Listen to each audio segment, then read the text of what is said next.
बिस्मिल्लाहिर्रहमानिर्रहीम। स्टूडेंट्स, यकीनन आप इतने दिन से केमिस्ट्री की क्लास को एंजॉय कर रहे होंगे। एक बार फिर से आइसोटॉप्स की दुनिया में जाना है। पिछले लेक्चर में हमने कहा था कि एक ही एलिमेंट है, उसके कई एटम्स हैं जिनके मास में फ़र्क होता है, उन्हें हम क्या बोलते थे? आइसोटॉप्स बोलते थे। आज हमने देखना है कि वो आइसोटॉप्स के मास में फ़र्क है, हमें कोई ऐसी डिवाइस चाहिए जिससे हम वो मैसेज मालूम कर सकें। आए आज हमने पढ़ना है, लेक्चर 6 का टॉपिक का नाम है मैस स्पेक्ट्रोमेट्री। मैस मेजर करने वाली स्पेक्ट्रोमेट्री मतलब ये एक ऐसी डिवाइस हम पढ़ने लगे हैं, मैस स्पेक्ट्रोमीटर पढ़ने लगे हैं, जिसके अंदर हम आइसोटॉप्स के क्या मालूम करेंगे? मैसेज मालूम करेंगे। मैस स्पेक्ट्रोमेट्री क्या होता है? ये उस अमल का नाम है, फिनोमेनन का नाम है। सामने इसकी डेफिनेशन लिखी हुई है हमारे पास कि ये मेजर करती है क्या? Mass to charge ratio of ions. अच्छा, ये आइंस क्यों लिखा है ये मैं आपको आगे जाके बताता हूँ कि आइंस क्यों लिखा है। अच्छा, आइसोटॉप्स को जब हम मैस मालूम करने लगेंगे तो उस वक्त पहले हम उनके आइंस बनाएंगे। तो इसके अंदर वो क्योंकि आइंस होते हैं इसलिए यहाँ पे आइंस का लफ्ज़ इस्तेमाल किया गया है। आए इस डेफिनेशन को हम एक और एंगल से देखते हैं। उससे पहले कि मैं मैस स्पेक्ट्रोमेट्री की डेफिनेशन करूं, हम पहले डेफिनेशन पढ़ते हैं मैस स्पेक्ट्रोमीटर, उस आले की डेफिनेशन, तो फिर आपको समझ आ जाएगा कि मैस स्पेक्ट्रोमेट्री होता क्या है। मैस स्पेक्ट्रोमीटर वो डिवाइस है, कौन सी डिवाइस है? Which is use to measure, इससे पैमाइश करते हैं। क्या पैमाइश करते हैं? Exact masses and relative abundance of isotopes. मतलब इससे हम दो चीजें मालूम करते हैं, एक तो आइसोटॉप्स का मैस, और फिर हमें यह भी पता लग जाता है कि ये आइसोटॉप कितने परसेंट पाया जाता है, और दूसरा आइसोटॉप कितने परसेंट पाया जाता है। मतलब एक 70% पाया जाता है तो दूसरा 30% पाया जाता है। हाइड्रोजन है तो प्रोटियम 99.985% पाया जाता है। मतलब एक तो हमने मैस भी मालूम कर लेंगे और दूसरा हम इस डिवाइस से रिलेटिव अबंडेंस भी मालूम कर लेंगे कि वो आइसोटॉप कितने परसेंट पाया जाता है। तो ये दो चीजें सामने नजर आ रही हैं, एग्जैक्ट मैस और दूसरा रिलेटिव अबंडेंस। ये उस डिवाइस का नाम है। एंड दिस फिनोमिनन, और इस अमल का नाम, ये देखें आपके सामने एक नई बात आ गई है। एंड दिस फिनोमिनन, इस अमल का नाम, इस मजहर का नाम। फिनोमिनन का मतलब होता है मजहर, अमल, पाया जाना, वकू पजीर होना। इस अमल का नाम, वो तो अल्लाह है ना, और ये मालूम करने का तरीका जो है, इस तरीके को क्या बोलते हैं? मैस स्पेक्ट्रोमेट्री बोलते हैं। मैस को मीटर करना, किसका? आइसोटॉप्स का। आइए देखते हैं मैस स्पेक्ट्रोमीटर के अंदर आखिर क्या क्या लगा होता है।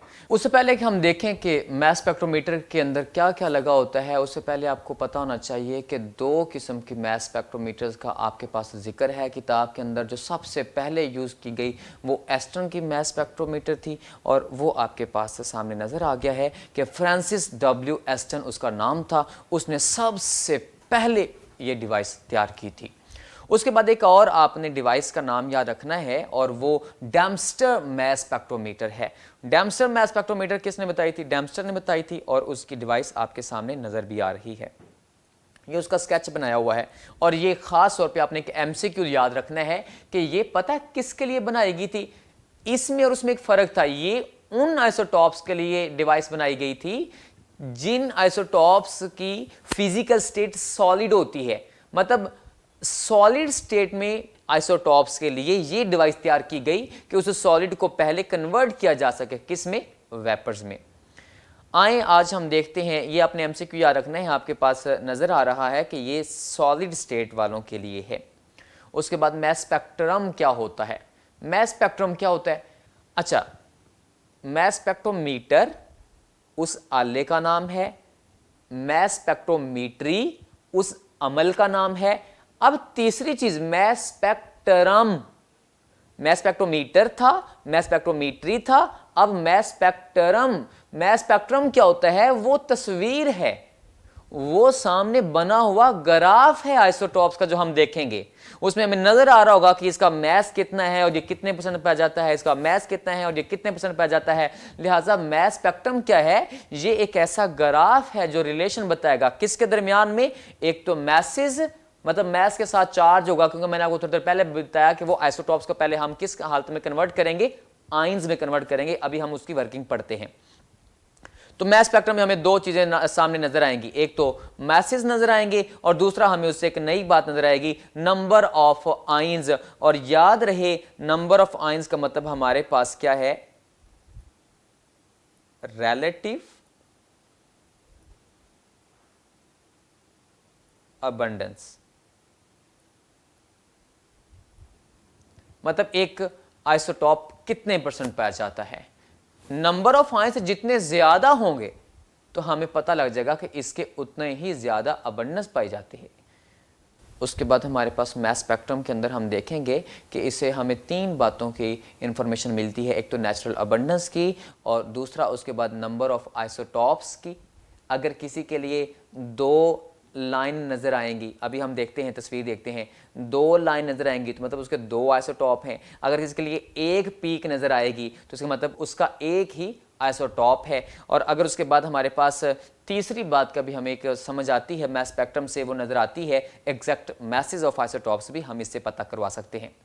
अभी हम देखते हैं मैस स्पेक्ट्रम नियॉन का। मैस स्पेक्ट्रम नियॉन का आपके सामने नजर आ रहा है। इसमें ये देखें, ये एक, ये देखें ये दो, और ये देखें ये तीन।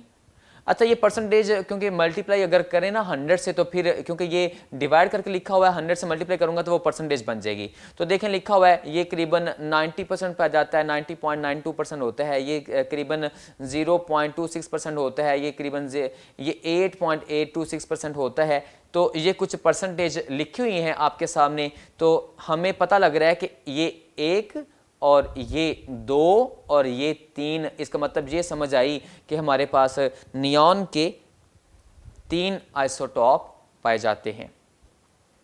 अभी हम देखते हैं बेसिक प्रिंसिपल क्या है, मैस स्पेक्ट्रोमीटर आखिर किस उसूल पे काम करता है। सबसे पहले एक शय ले ली, ये देखें ये ले ली, सॉलिड है, इसको हीट करेंगे, वेपर्स बनाएंगे, वो वेपर्स बन जाएंगे। जैसे ही वेपर्स बनेंगे उन वेपर्स के ऊपर हम बम्बार्डमेंट करेंगे, इलेक्ट्रॉन के ऐसे जोर से श्वाएं टकराएंगे, अंदर से इलेक्ट्रॉन निकल जाएगा। जब इलेक्ट्रॉन नेगेटिव चला जाएगा तो वो मॉलिक्यूल क्या बन जाएगा, पॉजिटिव आयन बन जाएगा। उस पॉजिटिव आयन को हम क्या करेंगे, आगे लेके जाएंगे, इसे बोलते हैं एक्सेलरेशन। वो आगे लेके जाएंगे इलेक्ट्रिक फील्ड की मदद से। इलेक्ट्रिक फील्ड की जो नेगेटिव प्लेट होती है, नेगेटिव, वो हम सामने ग्रिड लगा देंगे। तो नेगेटिव ग्रिड जब सामने लगा होगा तो वो पॉजिटिव आयन को क्या करेगा, खींचेगा, एक्सेलरेट करेगा। फिर हम सामने मैग्नेटिक फील्ड लगाएंगे। मैग्नेटिक फील्ड हमेशा क्या करता है, एक चीज को सर्कुलर पाथ में घुमा देता है, वो उसे सर्कुलर पाथ में घुमाएगा। आगे सामने जाके एक आयन कलेक्टर होगा, वो जैसे उसके ऊपर वो आयन गिरेंगे वो हमें बताएगा इसे इतना चार्ज पैदा हुआ है, और हम वहां पे कार्बन के साथ कंपेयर करके उनका मैस भी मालूम कर लेंगे। अभी हम करेंगे। लिहाजा ये बेसिक प्रिंसिपल आपने शॉर्ट क्वेश्चन के तौर पर याद रखना है कि बेसिक प्रिंसिपल में सबसे पहले कि सब्सटेंस को वेपोराइज करना है, फिर हमने उसको आयोनाइज करना है, फिर उसके आयंस बनाने हैं, फिर हमने क्या करना है, उसको इलेक्ट्रिक फील्ड की मदद से आगे लेके जाना है, एक्सेलरेशन करनी है, फिर हमने क्या करना है, मैग्नेटिक फील्ड की मदद से उसे डिफ्लेक्ट करना है, और फिर हमने उसे क्या करना है, मैस की फर्क की वजह से अलग-अलग एक आयन कलेक्टर के ऊपर वो आके ऑटोमेटिकली गिर जाएंगे। फिर हमने क्या हासिल करना है, एंड पे आके वो तस्वीर नजर आ जाएगी, वो ग्राफ नजर आ जाएगा, वो क्या होगा, मैस स्पेक्ट्रम होगा। ये एक शॉर्ट क्वेश्चन के तौर पर आपने बेसिक प्रिंसिपल याद रखना है कि मैस स्पेक्ट्रोमीट्री उस अमल का नाम, मैस स्पेक्ट्रोमीटर उस आले का नाम, मैस स्पेक्ट्रम उस तस्वीर का नाम, उस ग्राफ का नाम, और फिर उसके बाद आपने एक शॉर्ट क्वेश्चन याद रखना है, बेसिक प्रिंसिपल। अभी उसके बाद हम देखते हैं कि कौन कौन सी चीज़ें लगी हुई हैं स्पेक्ट्रोमीटर के अंदर। सामने नज़र आ रहा है, ये देखें, ये हीट गन लगी हुई है, यहाँ पे हम वेपर्स बनाएंगे, ये एक वेपोराइजेशन चैम्बर है। फिर यहाँ पे हम उसके बाद उसको आयंस बनाएंगे, वेपर्स बनाने के बाद यहाँ पे आयंस बनाएंगे, और फिर यहाँ पे हम उन्हें इलेक्ट्रिक फील्ड की मदद से आगे लेके जाएंगे। फिर ये मैग्नेटिक फील्ड आ जाएगा, ये उन्हें नीचे को मोड़ देगा, और जैसे कि नीचे को मुड़ेंगे तो मैग्नेटिक फील्ड के बाद यहाँ पे एक आयन कलेक्टर होता है, वो उसके ऊपर जैसे ही वो चीज़ गिरेगी, और जैसे गिरेगी तो उसका हम आयन का चार्ज मालूम कर लेंगे, और उसके बाद कार्बन 12 से कंपेयर करके मैस भी मालूम कर लेंगे। अभी हम देखते हैं इसके अंदर कौन कौन सी चीज़ें थी। एक सबसे पहले बुखारात बनाने के लिए वेपोराइजेशन चैम्बर, फिर उसके बाद आयंस बनाने के लिए आयोनाइजेशन चैम्बर, फिर उसके बाद एक इलेक्ट्रिक फील्ड जिसकी मदद से हम आगे लेके जाएंगे, फिर उसके बाद मैग्नेटिक फील्ड जिसकी मदद से हम उसे नीचे लेके जाएंगे, और उसके बाद हमारे पास आयन कलेक्टर जिसके ऊपर आके आयंस गिरेंगे, और उसके बाद हमारे पास आखिरी चीज़ रिकॉर्डर। एक कंप्यूटर सिस्टम, आजकल तो बहुत मॉडर्न दौर है, तो एक सामने कंप्यूटर लगा होता है जिसके अंदर हम ये सारा काम मैस स्पेक्ट्रम को देख रहे होते हैं, नज़र आ रहा होता है। अभी हम देखते हैं वर्किंग। अभी आपके सामने एक हमारे पास मैस स्पेक्ट्रोमीटर नज़र आ रहा है। इस मैस स्पेक्ट्रोमीटर की हम वर्किंग पढ़ेंगे कि ये कैसे काम करता है। हमने इसे क्या कर दिया है, इसे तकसीम कर दिया है कुछ हिस्सों में। ये देखें, सबसे पहले ए, फिर बी, फिर सी, फिर डी, और इसके बाद हमारे पास आगे डिटेक्टर लगा है, और उसके बाद हमारे पास एम्पलीफायर लगा है, उसके बाद हमारे पास रिकॉर्डर लगा है। अच्छा देखें, साथ साथ आपके सामने देखें वेपोराइजेशन चैम्बर आया, फिर आयोनाइजेशन चैम्बर आया, फिर आयन कलेक्टर आया, फिर आगे मैस एनालाइज करने के लिए हमारे पास यहाँ पे एक सर्कुलर पाथ में घुमाने के लिए मैग्नेटिक फील्ड लगा होगा। तो अभी हमारे पास ये देखें, सबसे पहले मैग्नेटिक फील्ड लगाएंगे। अभी सबसे पहले शुरू में देखें, अभी हीटिंग गन भी आ गई। यहाँ हीट गन से हम क्या करेंगे, यहाँ हीट करेंगे, और हीट करने के बाद क्या होगा, वेपर्स बन जाएंगे। आगे देखें, इलेक्ट्रॉन गन आ गई है। ये देखें इलेक्ट्रॉन गन से फिर वो हम शुआएं भेजेंगे, और ये देखें ये हमारे पास क्या आ गया है, ये हमारे पास वो प्लेट लगी हुई है इलेक्ट्रिक फील्ड की, यहाँ से वो गुजर के आगे जाएगी। यहाँ पे हम क्या करेंगे, एक्सेलरेशन करेंगे।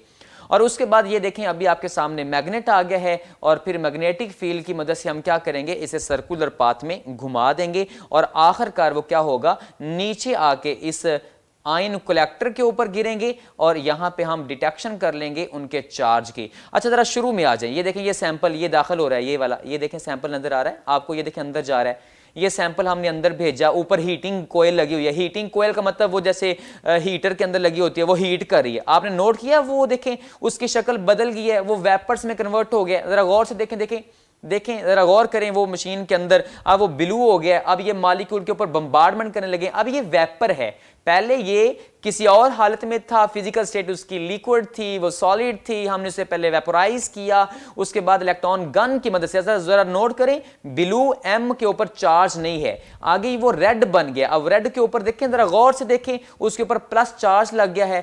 क्या मतलब, वो मॉलिक्यूल के ऊपर ऐसे हमने जोर से आयंस इलेक्ट्रॉन टकरा के उसके अंदर से इलेक्ट्रॉन निकाल दिया है, और वो मॉलिक्यूल से जब इलेक्ट्रॉन नेगेटिव चला गया, अब वो मॉलिक्यूलर आयन बन गया है, अब वो पॉजिटिव आयन बन गया है, उसके ऊपर पॉजिटिव चार्ज है। तो ये मॉलिक्यूलर आयन अब आगे जा रहे हैं, किसी का मैस कितना है, किसी का मैस कितना है, और ये देखें आगे गुजर रहे हैं। अब ये इलेक्ट्रिक फील्ड है, इलेक्ट्रिक फील्ड की नेगेटिव प्लेट सामने लगी होती है, वो क्या करेगी, उसको खींच के लेके जाएगी। जैसे ही उसे खींच के लेके जाएगी, उतनी देर में सामने कौन आ जाएगा, देखें मैग्नेटिक फील्ड आ गया है। जरा गौर कीजिए, वो जा रहे हैं, वो देखें ये मॉलिक्यूल्स हैं।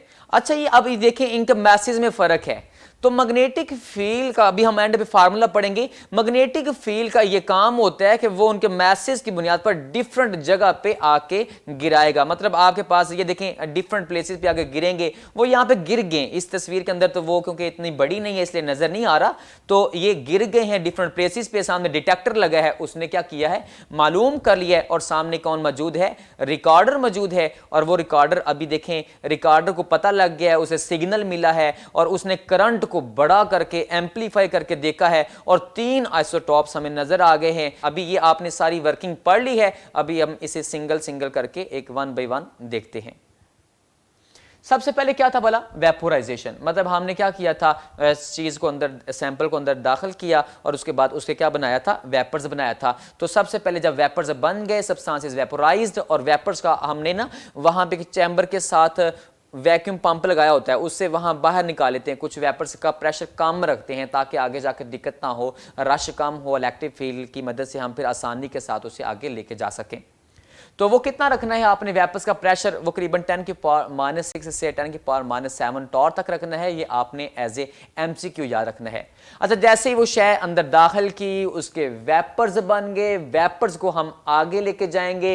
याद करें वो हमने एक इलेक्ट्रॉन गन थी, अब उसकी मदद से ऐसे ऊपर से जोर से चीज टकराएंगे, जैसे इलेक्ट्रॉन टकराएंगे तो इलेक्ट्रॉन टकराने के बाद अंदर से भी इलेक्ट्रॉन निकल जाएंगे। शुआएं टकराने से अब अंदर से इलेक्ट्रॉन निकलेंगे तो वो मॉलिक्यूल क्या बन जाएगा, पॉजिटिव आयन बन जाएगा। तो लिहाजा दूसरा काम क्या होगा, आयन बनाना। तो this is known as ionisation. Ionisation में हम क्या करेंगे, वो जो वेपर्स थे उनको आयंस बनाएंगे। और वो आयंस हम कैसे बनाएंगे, एक बहुत ज्यादा बीम, रेडिएशंस, शुआएं, इलेक्ट्रॉन्स की मदद से ऐसे टकराएंगे और अंदर से इलेक्ट्रॉन नॉकआउट करके उस मॉलिक्यूल को पॉजिटिव आयन बना देंगे। अच्छा, अब ये पॉजिटिव चार्ज आयन बन गए हैं। आगे फिर हम क्या करेंगे, अब पॉजिटिव चार्ज आयन है, पॉजिटिव चार्ज के सामने आप नेगेटिव प्लेट लगा दीजिए, नेगेटिव प्लेट पॉजिटिव चार्ज को ऐसे खींचेगी। So this is known as acceleration, और this is acceleration done by the electric field. तो इलेक्ट्रिक फील्ड की मदद से हम इलेक्ट्रॉन जब इन आयंस को आगे लेके जाएंगे तो वहां पे इलेक्ट्रिक फील्ड जो आपने अप्लाई करना है करीबन 500 से 2000 वोल्ट तक, मतलब काफी हैवी वोल्टेज अप्लाई करना पड़ता है। तो इसकी मदद से फिर क्या होगा, हमने इन आयंस को आगे लेके गए हैं, किसकी मदद से, नेगेटिव प्लेट की मदद से। उसके बाद हम क्या करेंगे, सबसे पहले एक हल्का सा टच दे दूं, आपको याद रहना चाहिए, चीज़ को अंदर दाखिल किया, उसे वेपर्स बनाया, वेपोराइजेशन, उसे आगे जाके फिर शुआएं टकराई और उसके अंदर से इलेक्ट्रॉन निकाल के उन्हें पॉजिटिव आयन बना लिया, वो आयोनाइजेशन। और उन पॉजिटिव आयन के आगे नेगेटिव प्लेट लगाई इलेक्ट्रिक फील्ड की, उसकी मदद से आगे खींचा और एक्सेलरेशन की। अब एक्सेलरेशन के बाद अगली चीज़ आ गई है, वो क्या है, डिफ्लेक्शन। और वो पहले इलेक्ट्रिक फील्ड था, अब हम डिफ्लेक्शन किसकी मदद से करेंगे, मैग्नेटिक फील्ड की मदद से करेंगे। और वो सर्कुलर पाथ में जैसे घूमेंगे तो वो डिफरेंट जगह पे गिरेंगे। क्यों, मैसेज में फर्क की बुनियाद पर। आप देखें मिसाल है कि बड़ा सा वजनी पत्थर ले लें, उसे सर्कुलर पाथ में ऐसे घुमाएं, और एक और हल्का पत्थर ले लें, उसे ऐसे फेंकें, तो आप जब मैस में फर्क होगा उसे सर्कुलर पाथ में ऐसे घुमा के फेंकें, तो जब आप ऐसे फेंक रहे हैं तो वो डिफरेंट जगह पे गिरें। देखें, एक मैस में जितना फर्क होगा उसे ऐसे फेंकेंगे तो उतना वो करीब या दूर गिरेगा। हल्का मैस है या ज्यादा मैस है, तो इसका मतलब मैग्नेटिक फील्ड में जब वो ऐसे सर्कुलर पाथ में घूमेंगे तो डिफरेंट मैस वाले डिफरेंट जगह पे गिरेंगे। तो इसका सबसे बड़ा फिर हमें क्या फायदा हुआ कि मैसेज की बुनियाद पर सब आयंस को हमने अलग-अलग कर लिया है। ये जैसे गिरेंगे, वो किसके ऊपर गिरेंगे, आयन कलेक्टर के ऊपर। आयन कलेक्टर का एक दूसरा नाम है बड़ा कमाल का, आयन कलेक्टर। वो आयन को कलेक्ट करता है। अब वो आयन को कलेक्ट किया, अब उसका एक दूसरा नाम बड़ा ही कमाल का, इलेक्ट्रोमीटर। इलेक्ट्रोमीटर क्या है कि इलेक्ट्रिक करंट को भी मेजर करेगा। मतलब आयन गिरा, उसने वहां पे चार्ज था, वहां पे करंट पैदा किया, तो इसने बताया कि इतना करंट पैदा हुआ, इतने आयन्स गिरे, मतलब हमें चार्ज मालूम हो जाएगा जिसे हम रिलेटिव अबंडेंस फाइंड करेंगे। आए मैग्नेटिक फील्ड में वो नीचे को जाएंगे, उसके बाद हम देखते हैं कि फार्मूला क्या लगाना है इलेक्ट्रिक फील्ड मैग्नेटिक फील्ड की मदद से। फार्मूला आपके सामने है, आपने मैस मालूम करना था, मैस टू चार्ज रेशियो का फार्मूला H²R/E। ये क्या है, आपके सामने H नजर आ रहा है, क्या था, मैग्नेटिक फील्ड, E क्या होता है, इलेक्ट्रिक फील्ड, और स्मॉल r का मतलब क्या है कि कितना उसका रेडियस है, कितने रेडियस पे आके गिरा है, यहाँ गिरा है, यहाँ गिरा है, यहाँ गिरा है, कितने रेडियस पे आके एक चीज गिरी है। उसके बाद हमारे पास एक बात आपने याद रखनी है कि smaller the m/e value, smaller the radius. अच्छा जरा गौर से देखें, ये देखें, ये m/e वैल्यू है और ये इस r के क्या है, डायरेक्टली प्रोपोर्शनल। तो जितना m/e वैल्यू थोड़ी, इसका मतलब ये है कि उतना ये रेडियस भी क्या होगा, थोड़ा होगा। उसके बाद हमारे पास फार्मूला के अंदर एक चीज़ आपने और नोट करनी है कि अगर मैं इस E को उठा के यहाँ ले आऊँ ऊपर, ये इधर डिवाइड हो रहा है, इधर लाके मल्टीप्लाई कर दूँ, तो जब ये यहाँ आएगा तो यहाँ पे E को रख के ज़रा गौर से देखें, भला E और R आपस में क्या है, डायरेक्टली प्रोपोर्शनल। तो अगर E को इंक्रीज करेंगे तो रेडियस भी इंक्रीज होगा, लेकिन मैग्नेटिक फील्ड को तंग नहीं करना। E मीन E कैपिटल का मतलब क्या होता है, इलेक्ट्रिक फील्ड। अगर इलेक्ट्रिक फील्ड की स्ट्रेंथ को ज्यादा करेंगे तो वो उतना रेडियस भी ज्यादा होता जाएगा। तो वो डिफरेंट जगह पे गिरेंगे डिफरेंट मैस की वजह से। उसके बाद हम फाइंड कर लेंगे, क्या फाइंड करेंगे, रिलेटिव अबंडेंस। वो रिलेटिव अबंडेंस मतलब कैसे फाइंड करेंगे कि जैसे ये आयन कलेक्टर के ऊपर गिरे, वहां पे गिरने के बाद क्या होगा, वहां पे चार्ज पैदा होगा, उस चार्ज को हम मालूम कर लेंगे। वो कहां पे गिरे थे भला, आयन कलेक्टर के ऊपर। और आयन कलेक्टर का दूसरा नाम मैंने आपको बताया क्या होता है, इलेक्ट्रोमीटर, इलेक्ट्रिक करंट को मीटर करने वाला। घर में होता है, देखें आपको पता है डॉक्टर के पास होता है थर्मामीटर, घर में भी बाहर क्या लगा होता है, इलेक्ट्रिक मीटर। ये इलेक्ट्रिक करंट को मीटर करता है, ये इलेक्ट्रोमीटर, ये भी चार्ज को मीटर करता है। उसके बाद हमारे पास ये आपने बात याद रखनी है कि जो चार्ज है, जो करंट है, कुछ आयन से ज़्यादा पैदा हुआ, कुछ से कम पैदा हुआ, इसे हमें क्या फ़ायदा हुआ, हमें इससे पता लगेगा कि वो आइसोटॉप कितने परसेंट पे जाता है। The strength of the electric current gives us, क्या हमें देती है, आपके सामने देखें ज़ाहिर हो गया, रिलेटिव अबंडेंस ऑफ आइसोटॉप, कि वो कितने परसेंट पे जाता है।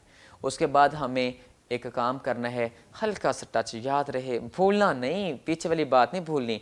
सब सैंपल को अंदर दाखिल किया, उसके वेपर्स बनाए, वेपर्स आगे गए, उसके ऊपर बम्बार्टमेंट की, बम्बार्टमेंट करने के बाद अंदर से इलेक्ट्रॉन निकाल के पॉजिटिव आयन बना दिया।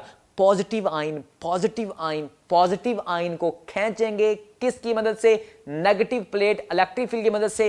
इलेक्ट्रिक फील्ड जैसे खींचेगा, आगे मैग्नेटिक फील्ड लगाया हुआ है 90 के एंगल पे, मैग्नेटिक फील्ड क्या करेगा, सर्कुलर पाथ में घुमाएगा। जैसे चीज सर्कुलर पाथ में घूमेगी तो वो डिफरेंट जगह पे गिरेगी। कहां गिरेगी, आयन कलेक्टर के ऊपर। आयन कलेक्टर क्या करेगा, चार्ज मेजर करेगा, और चार्ज जितना ज्यादा पैदा हुआ मतलब उसके उतने ज्यादा आयन्स हैं, और हमें पता लग जाएगा कि वो आइसोटॉप इतना ज्यादा पाया जाता है। हमें एक चीज मालूम हो गई, रिलेटिव अबंडेंस। अब हमने क्या फाइंड करना है, मैस फाइंड करना है। तो मैस कैसे फाइंड करते हैं, कार्बन 12 से कंपेयर करके। तो क्या करें, बिल्कुल एज इट इज ही पीछे भेज दें, किसको, कार्बन को। तो यहां पे आके कार्बन 12 गिरी है, तो कार्बन 12 यहां गिरी, पहले आइसोटॉप यहां गिरा था, यहां गिरा था, यहां गिरा था। वो फिर क्या करेगा, ऑटोमेटिकली जो कंप्यूटर होगा वो कार्बन 12 के मैस के साथ इनके मैसेज का डिफरेंस मालूम कर लेगा। तो कार्बन 12 से हम कंपेयर करके इन आइसोटॉप्स के मैस भी फाइंड कर लेंगे। तो उसके बाद हमारे पास मैस स्पेक्ट्रम हासिल हो जाएगा। और मैस स्पेक्ट्रम आपके सामने नजर आ गया है नियॉन का, कि नियॉन की 3 पीक्स नजर आ रही हैं। एक्सरसाइज का शॉर्ट क्वेश्चन है, क्वेश्चन नंबर 5 का पार्ट है, और उसने क्वेश्चन नंबर 5 के पार्ट सी है, उसमें उसने पूछा है कि जनाब ब्रोमीन के लिए 2 पीक होती हैं, आयोडीन के लिए 1 पीक होती है। ऐसे नुक्ता रूज, पीक में नुक्ता रूज, एक लाइन ऊपर कर्व जो ऊपर को आ रही है, ये वाली ये एक पीक है। तो यहां पे देखें, एक, ये 2 और ये 3 पीक क्यों है, क्योंकि नियॉन के 3 आइसोटॉप हैं। तो उस सवाल का आंसर क्या होगा फिर, कि आयोडीन का 1 आइसोटॉप, इसलिए 1 पीक, ब्रोमीन के 2 आइसोटॉप, इसलिए 2 पीक। ये नियॉन का हमारे पास मैस स्पेक्ट्रम है। तो mass spectrum of the neon is shown to you that neon had the 3 isotope, neon 20, neon 21 and neon 22। और ये हमें पता है कि ये 90.92% पाया जाता है, ये 0.26% पाया जाता है, ये 8.82% पाया जाता है। ये पिछले लेक्चर में भी बता चुका हूं रिलेटिव अबंडेंस के टॉपिक में। एक शॉर्ट क्वेश्चन आपने याद रखना है, सम मेथड्स याद रखने हैं।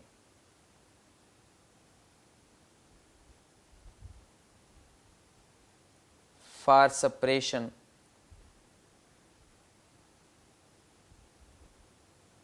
of isotopes।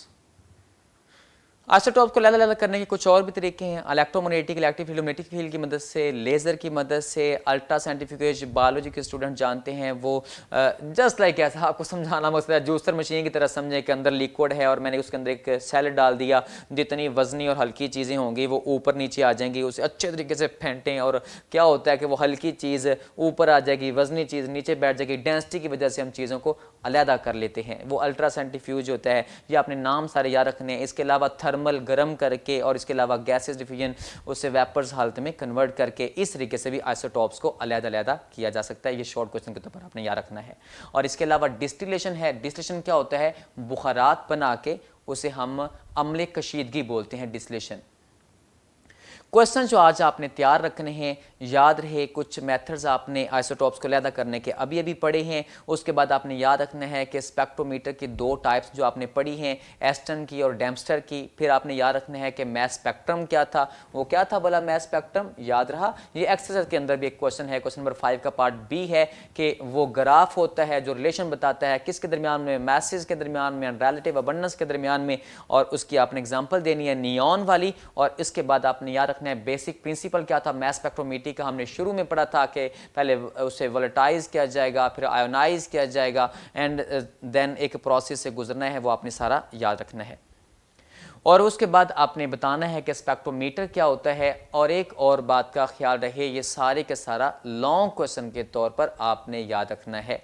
आखिरी क्वेश्चन है शॉर्ट क्वेश्चन एक्सरसाइज का, क्वेश्चन नंबर 5 का पार्ट बी और सी। ये भी मैंने आपको बता दिया है कि उतनी पीक क्यों नज़र आती हैं। आयोडीन का एक आइसोटॉप है और ब्रोमीन के दो आइसोटॉप हैं, और स्पेक्ट्रोग्राफ के बारे में मैं आपको पहले ही बता चुका हूँ। अपना बहुत सा ख्याल रखिए, एस्पायर क्लासेस को ज्वाइन करते हुए एंजॉय करते रहिए। थैंक यू, अल्लाह हाफिज़।